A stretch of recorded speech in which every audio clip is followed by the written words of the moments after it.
In today's video, I'm going to teach you how to lock modules in your school community.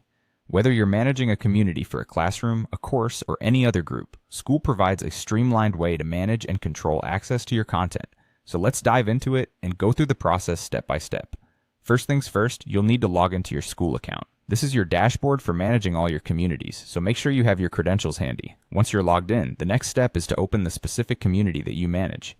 You should be familiar with this area, as it's where you have the authority to control the various settings and options available to your group. After opening your community, focus your attention on the Classroom tab. This is the hub for all your courses and educational content within Skool. In this section, you'll see a list of all the courses you've set up. Carefully peruse this list to find the course that you want to lock. This could be for any number of reasons, such as regulating who sees advanced content or simply structuring the flow of information.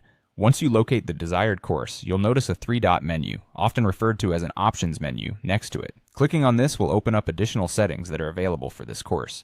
When you click, a drop-down list appears, and you'll choose Edit Course from the options provided. This is where you can make changes to how your content is accessed. Now you're in the course editor. Under Permissions, you'll see several access options. This is where Skool gives you the flexibility to decide exactly who can view or interact with the course material. For instance, you can limit access to users who have completed prior modules, or perhaps those who have reached a certain level within the community. Take your time to choose the right access option that aligns with your goals or course prerequisites. After you've selected your preferred permission setting, the final and possibly most crucial step is to click Save.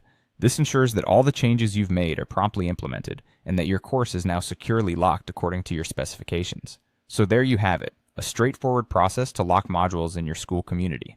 This feature is incredibly useful for maintaining control over your content and ensuring that your community follows the intended learning path. By managing access in this structured way, you foster an environment where learners are guided through your curriculum in a deliberate, thoughtful manner. Thanks for watching, and good luck managing your Skool community.